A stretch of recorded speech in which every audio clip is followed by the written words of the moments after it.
எல்லாம் நல்லா இருக்கீங்களா? எல்லாரும் நல்லா இருக்கணும், நானும் நல்லா இருக்கணும். நீங்கள்லாம் நல்லா இருந்தால் தான் எங்களை மாதிரி கலைஞர்கள்லாம் நல்லா இருக்க முடியும். முதல்ல இந்த நிகழ்ச்சிக்கு என்னை முதல்ல அழைச்சி இந்த நிகழ்ச்சிக்கு முதன்முறையாக உங்கள் எல்லாரையும் சந்திக்கக்கூடிய இந்த ஒரு வாய்ப்பை எனக்கு வழங்கிய எனது அருமை சகோதரர் சேகர் பாபு அவர்களுக்கு என்னுடைய நன்றியை தெரிவிச்சுக்கிறேன். அதே தருணத்தில் என்னை வரவேற்று எனக்கு சால்வையெல்லாம் கொடுத்த என்னுடைய சகோதரி சென்னையினுடைய மேயர் பிரியா அவர்களுக்கு என்னுடைய நன்றியை தெரிவிச்சுக்கிறேன். அதையும் கடந்து இங்கே வந்திருக்கக்கூடிய அருமை தம்பி ரவி மோகன் அவர்கள், அதே மாதிரி நளினி மேடம் அவர்கள், இவங்க எல்லாரையும் நான் சந்திப்பேன்னு நான் நினைக்கிறேன். எனக்கு உண்மையிலே தெரியாது, இதில் இவங்கெல்லாம் வர்றாங்கன்னு எனக்கு தெரியாது. ஃபோன் பண்ணாரு முன்னாடி. நான் ஆக்சுவலி இன்றைக்கி வேறு ஒரு நிகழ்ச்சி எனக்கு, பட் சொல்லும் பொழுது வீட்டில் கருணாஸ் வந்துருங்கன்னு சொல்லிட்டாங்க. ஏற்கனவே இதே மாதிரி ஒரு நிகழ்ச்சி தலைவருடைய பிறந்தநாள் நிகழ்ச்சிக்கு மாதாவரத்தில் வேறு சுப்பிரமணியன் கூப்பிட்டு பொழுது அதுக்கு என்னால் வர முடியாமல் போயிடுச்சு. நான் மலேசியாவில் சிங்கப்பூரில் மாட்டிக்கிட்டேன். இருந்தாலும் இந்த தருணத்தில் உங்களை சந்தித்ததும் இந்த வாய்ப்பை எனக்கு ஏற்படுத்தி கொடுத்த மாண்புமிகு தைரியமான அமைச்சர் சேகர் பாபுக்கு மீண்டும் ஒரு முறை என்னுடைய நன்றியை சொல்லியிருக்கேன்.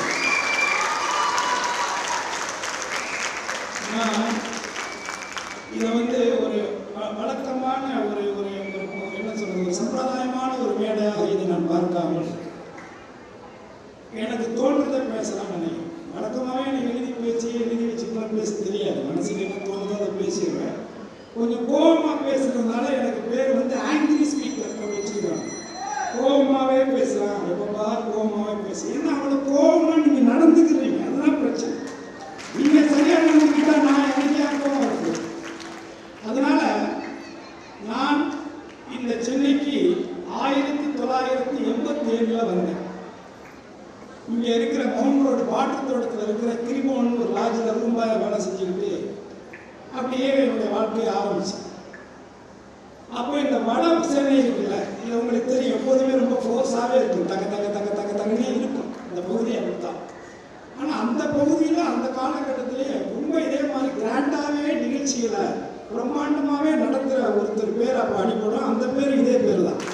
அப்போது அன்னைக்கு இருந்த கட்சி வேறையாக இருந்தாலும் அன்னைக்கும் ஒரு பிரம்மாண்டம், எங்கே பார்த்தாலும் பேனரு கொடி கிடினா. அப்போல்லாம் நான் இன்னைக்கு தான் சொல்கிறேன், இவரெல்லாம் பல முறை பல இடங்கள்லாம் சட்டமன்றத்துலாம் பார்த்துருக்கோம், பேசியிருக்கோம். என்னுடைய உறவினர்கள்லாம் அவருக்கு ரொம்ப நெருங்கிய நண்பர்கள், அவங்க எல்லாரும் கூட நான் பார்த்துருக்கிறேன். ஆனால் இது வரைக்கும் நான் அவர்கிட்ட சொன்னதே இல்லை.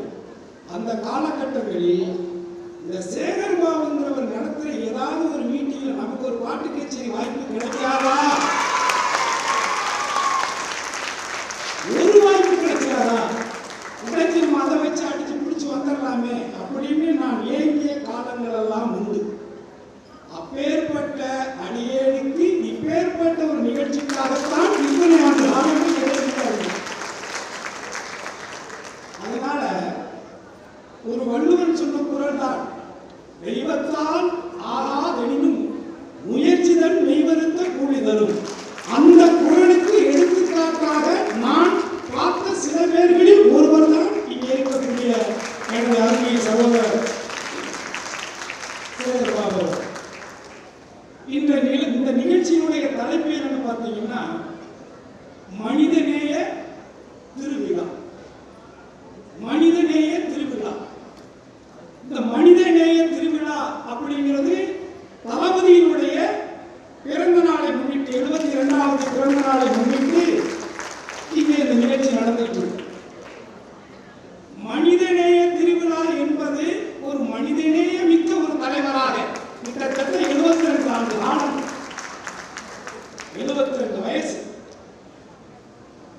பேரறிஞர் அண்ணா அவர்கள் உருவாக்கிய திராவிட முன்னேற்ற கழகத்தினுடைய வயசு 75. தலைவனுக்கு தளபதிக்கு வயது 72. 3 வயசு, இவ்வளவுதான் வித்தியாசம். தளபதி அப்படின்னு என்ன கேட்டா ஒரிஜினல் தளபதி மு.க. ஸ்டாலின். ஒரிஜினல் தளபதி. ஏன்னா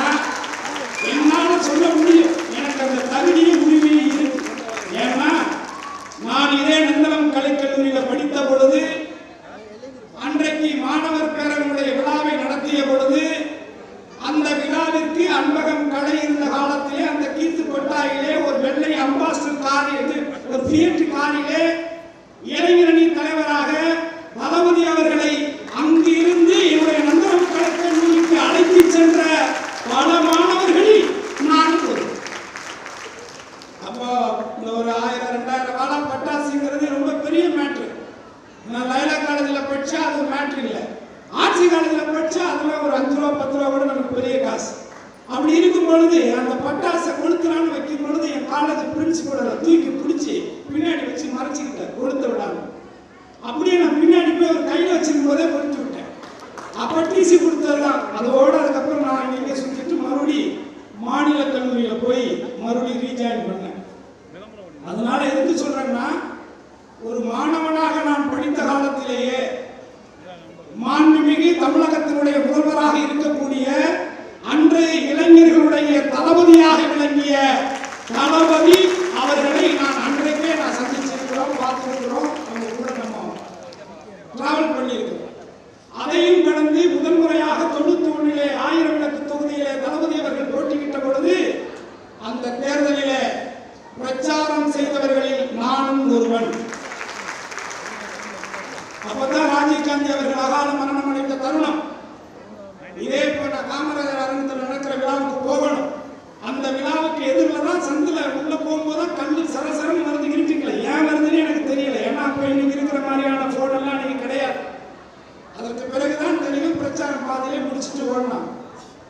ஆக எதற்காக இதை சொல்லுகிறேன் என்று சொன்னால், என்னுடைய வயதிற்கு நான் இந்த சென்னையிலே பார்த்த பழகிய ஒரு பண்பாளர், ஒரு மனிதநேய மிக்கவர் என்னுடைய தளபதி மு.க. ஸ்டாலின் அவர்கள் என்பதை அழுத்தம் திருத்தமாக சொல்வதற்காகத்தான் சொல்கிறேன். ஃபார்மாலிட்டி, ஒரு நடிப்புக்காக, பகட்டுக்காக, அரசியலுக்காக பழகுபவர் அல்ல. அவருடைய சுபாவம் அது அல்ல என்பதை அறிந்தவன் என்கின்ற காரணத்தினால் நான் சொல்கிறேன்.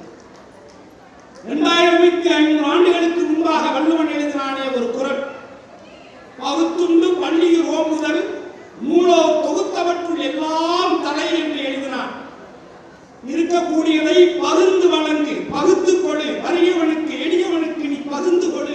பகிர்ந்து கொடுத்து அந்த வறியவனை எளியவனை மகிழ்ச்சி கடலில் அவனுடைய மகிழ்ச்சியை நீ உணரு என்பதுதானே அவனுடைய உள்ளர்த்தம். இருப்பதை பகிர்ந்து வழங்கு. அதைத்தான் இன்றைக்கு அதிகாரத்திலே இருக்கக்கூடிய நிலையில் இதைத்தான் ஒட்டுமொத்தமாக இந்த தமிழகத்திலே ஜாதி மதங்களை கடந்து, மொழிகளை கடந்து அத்தனை மனிதர்களையும் மனிதநேயத்தோடு பாதிக்கக்கூடிய ஒரு உத்தமமான தலைவர் இன்றைக்கு இருக்கிறார் இந்த இந்தியாவிலே என்று சொன்னால் அது தளபதி அவர்கள் மட்டும்தான் என்பதை என்னால் சொல்ல முடியும். 2500 ஆண்டுகளுக்கு முன்பாக வள்ளுவன் எழுதிய அந்த திருக்குறளுக்கு இன்றைக்கு உருவம் கொடுத்து வாழ்ந்து கொண்டிருப்பவர் தளபதி என்பது மிகையான வார்த்தைகள் கிடையாது என்பதை நான் அழுத்தம் திருத்தமாக சொல்கிறேன். ஏனென்று சொன்னால், நீங்கள் வெறும் தமிழ்நாட்டை மட்டும் பார்க்காதீர்கள், ஏன் இந்தியாவை மட்டும் பார்க்காதீர்கள்.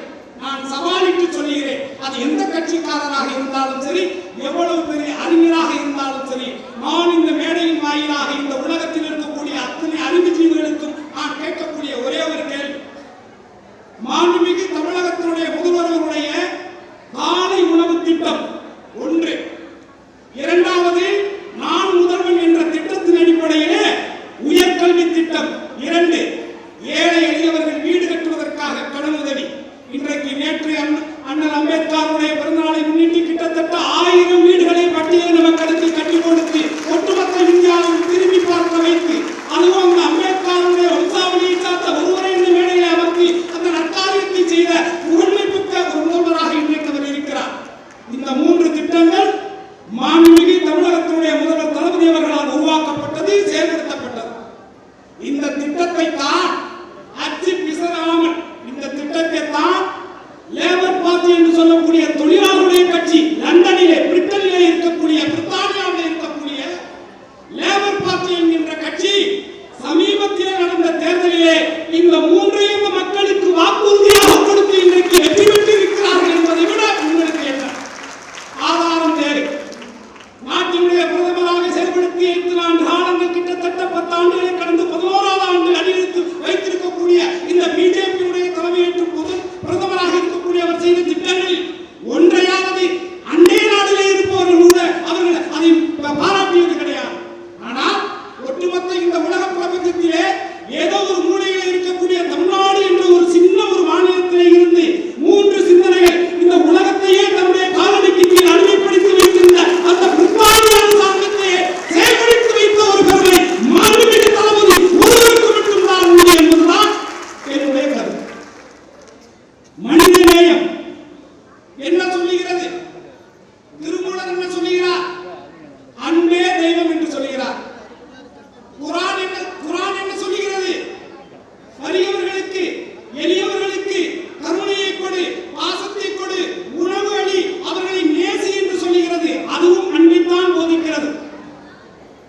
நான் உன்னிடத்தில் வைக்கின்ற அன்பை நீ பிறரிடத்திலே காட்டு என்று சொல்லுவது ஜீசஸ் அவருடைய பைபிள் சொல்லுகிறது. ஒட்டுமொத்தமாக மதங்கள் என்று எடுத்துக்கொண்டால் அத்தனை மதங்களும் இந்த மனித ஜாதிகளுக்கு சொல்லிக் கொடுப்பது ஒன்றே ஒன்றுதான், அது அன்பு என்கின்ற ஒன்றை மட்டும்தான். இந்த மூன்று மதங்களும் ஏற்றுக்கொண்ட ஒரு முத்தமிழறிஞர் கலைஞருடைய மகனாக பிறந்த நமது மாண்புமிகு தளபதி அவர்கள் தான் இன்றைக்கு மனிதநேயத்தினுடைய எடுத்துக்காட்டாக எத்தனையோ திட்டங்கள், அரசு திட்டங்கள் இங்கே இருப்பவர்கள் எல்லாம் பட்டியலிட்டு சொல்லுவார்கள்.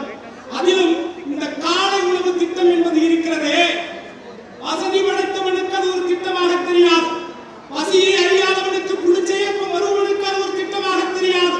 ஆனால் என்னை போல் உங்களை போல் அணிவனத்திலே பிறந்து அடுத்த நேர சொத்திற்கு வழி இல்லாமல், உண்ண உணவு இல்லாமல், உடுத்த உடை இல்லாமல், இருக்க இடம் இல்லாமல் அழுகின்ற அந்த லட்சம் மக்களுக்கு தான் தெரியும் அதனுடைய அருமை, அதனுடைய மகத்துவம். மதிய உணவு என்பது வேறு, ஆனால் காலை உணவு என்பதை மட்டும் யோசித்து பாருங்கள் என்று சொன்னால் ஏழை எளிய மக்கள் காலையிலே வயக்காட்டுக்கு சென்று விடுவார்கள். தொழில் செய்யக்கூடியவர்கள், கொத்தனார் வேலை, சித்தார் வேலை செய்வர்கள் எல்லாம் காலையிலே இருந்து சென்று விடுவார்கள். அந்த குழந்தைகள் காலையிலே பசியோடு தான் பல குழந்தைகள் சென்று கொண்டிருந்தார்கள் இந்த திட்டத்தை அறிவிப்பதற்கு முன்பாக. ஆனால் என்றைக்கு அந்த உணர்வுகளை புரிந்து மனிதநேயத்தோடு அந்த பச்சிலம் குழந்தைகள் வள்ளுவன் சொன்னதை போல் பகுத்துண்டு பள்ளியில் 9 நூலோர் தொகுத்தவற்றுள் எல்லாம் தலை என்ற அந்த வள்ளுவனுடைய வாக்கை நடைமுறைப்படுத்திய ஒட்டுமொத்த இந்தியாவிலேயே ஒரே ஒரு மகத்துவமான முதலமைச்சர் ஒருவர் என்று சொன்னால் அது எனது பாசத்திற்குரிய அண்ணன் தளபதியார் மட்டும்தான் என்பதை என்னால் முழக்கமிட்டு சொல்ல முடியும். இதுதான் மனிதநேயம். எல்லோரையும் மதிக்க வேண்டும். மனிதனாக பிறந்த ஒவ்வொருவரும் மகத்துவமானவர்கள், அவர்கள் கடவுளுக்கு நிகரார்கள் என்று திருமூலர் சொன்னதை போல் அன்பே கடவுள். அந்த அடிப்படையிலே தான் மாண்புமிகு தமிழக முதல்வர் அவர்கள் ஒட்டுமொத்தமாக மக்களுடைய பிரச்சனைகளை மக்களில் ஒருவனாக, உங்களில் ஒருவனாக இருந்து உங்களுக்கான திட்டங்களை மட்டுமே நேசித்து சுவாசித்து அந்த திட்டங்களை நடைமுறைப்படுத்தி இன்றைக்கு மும்மொழி கொள்கை என்ற ஒரு கொள்கை, அந்த கொள்கையை மத்திய அரசு மும்மொழி கொள்கை என்ற பெயரிலே இந்தியை திணிப்பதற்கு முகமூடி அணிந்து வருகிறது. அதை உணர்ந்து அதற்கு மத்திய கல்வித்துறை அமைச்சர் என்ன சொல்கிறார்? வாங்க, எங்க ஊருக்காரர் புதுக்கோட்டைக்காரர் அமைச்சர் அந்த மும்மொழி கொள்கையை உணர்ந்து அந்த முகமூடியை இடித்து ஒட்டுமொத்த மக்களுக்கு பறைசாற்றுவதற்காக அந்த கல்வி அமைச்சர் என்ன சொல்கிறார்? மும்மொழி கொள்கையை நீங்கள் ஏற்றால் உங்களுக்கான நிதிகள் விடுவிக்கப்படும் என்று சொல்கிறார். அதற்கு ஒட்டுமொத்த இந்தியாவிலே மானமிகு முதலமைச்சராக, வீரமிகு முதலமைச்சராக மாண்புமிகு எனது அருமையண்ணன் தளபதியார் சொல்கிறார், 1000 கோடி அல்ல 10,000 கோடிகள் கொடுத்தாலும் அந்த மும்மொழி கொள்கையை இந்த தமிழ்நாடு ஏற்றுக்கொள்ளாது, என் தலைமையிலான இந்த சட்டமன்றம் ஏற்றுக்கொள்ளாது. இது அன்றைக்கு அண்ணாவர்களால் உருவாக்கப்பட்டு கலைஞரால் வழிநடத்தப்பட்ட இருமொழி கொள்கை மட்டும்தான் இந்த மண்ணுள்ளவரை நாடுள்ளவரை என்று உறுதிக்கு சொன்ன ஒரு பெருமைக்குரியவர் மாண்புமிகு தளபதியார் அவர்கள் என்பதை யாரும் மறந்துவிடக் கூடாது. அப்படிப்பட்ட ஒவ்வொரு உணர்வுகளை மதித்து ஒவ்வொரு அடுத்த தலைமுறைகளுக்கான திட்டங்களை நேசிக்கக்கூடிய, சுவாசிக்கக்கூடிய, நடைமுறைப்படுத்தக்கூடிய ஒரு உண்மையானவராக, உணர்வாளராக அப்படி செயல்பாடுகளையும் செயல் திட்டங்களை வகுத்து மக்களுக்காகவே வாழ்ந்து கொண்டிருக்கிறார் என்பதுதான் எனக்கும் உனக்கும் பெருமை. அப்படிப்பட்ட அவர் இப்படி எந்த இன்றைக்கு சமீபத்திலே ரவி என்பவர் ஒருவர் தெரியும். அந்த ஆளுநரில் இருக்கக்கூடிய ஆளுநர் அவர்கள் என்னென்ன செயல்பாடுகளை இந்த கடந்த காலங்களில் என்னென்ன கூத்துக்களை நடத்தி கொண்டிருந்தார் என்பது உலகம் அறிந்த உண்மை. ஆனால் ஒரு ஆளுநருடைய அதிகாரம் என்ன, அரசியலமைப்பு சட்டத்திலே ஆளுநருக்கு என்ன இருக்கிறது என்ற ஒரு உண்மையான நிலவரத்தை தமிழ்நாட்டுக்கு மட்டுமல்ல ஒட்டுமொத்த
என்பது வேறு. அதை உணர்ந்து கொள். இந்து என்பது நீ ஐயனாரை கும்பிட, நான் சின்ன கருப்பரை கும்பிடக்கூடியவன், நான் திருநீரை பட்டையிடக்கூடியவன், சைவத்தை ஏற்றுக்கொள்ளக்கூடியவன், நானும் என்னை சார்ந்தவர்கள். இப்படி ஒவ்வொருவருக்கும் ஒரு கலாச்சாரம் இருக்கும், அது வேறு. ஆனால் இறை நம்பிக்கையை வாக்காக மாற்ற முயற்சி செய்கிறார்களே, அதை எப்படி ஏற்றுக்கொள்ள முடியும்?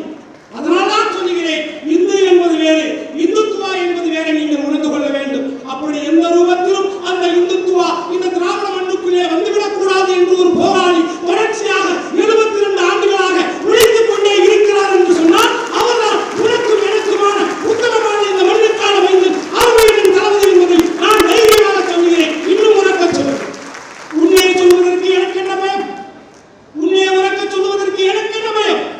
ஆகவேதான் உறவுகளே, உங்களை பார்ப்பதிலே பெருமை, அதை விட பெருமை நீயும் நானும் ஒரு மண்ணுக்காக, மொழிக்காக, இனத்துக்காக, சமத்துவத்துக்காக, சமூக நீதிக்காக இன்றைக்கும் இந்த வயதிலும் தள்ளாது தளராது உழைத்துக் கொண்டே இருக்கிறாரே ஒரு உத்தம ஆன்மா. அந்த ஆன்மா இன்னும் இந்த மண்ணிலே நெடுங்கூடமாக வாழ வேண்டும் என்று நான் ஆசைப்படுகிறேன். அவர் இந்த மண்ணிலே உன்னை போல், என்னை போல், நம்மளை போல் வெற்றி இல்லாமல் இருக்கக்கூடிய ஏழை எளிய மக்களை பாதுகாக்கக்கூடிய ஒரு பாதுகாவலனாக மேலும் மேலும் அவர் வாழ வேண்டும், வளர வேண்டும், இந்த மக்களுக்கு பணி செய்ய வேண்டும். அப்படி அவருடைய பணி இந்த மண்ணிலே வளர்வதற்காக என் ஆயுள் காலத்திலே 10 ஆண்டுகளை என் அருமையின் தலைவர்களுக்கு நான் கொடுக்க தயாராக இருக்கிறேன். வாழ விரும்புகிறவர்கள் அவர் சொல்லுவாங்க, அவருடைய கண்டு வாங்க, அவருடைய மனிதநேய வாங்க என்று கூறி இந்த மனிதநேயம் இல்லாமலே உண்மையை எண்ணி மனிதநேயத்தோடு ஒத்துப்போக வைத்த எனது அருமை சகோதரர் சேகர்பாபு வாங்க என்று கூறி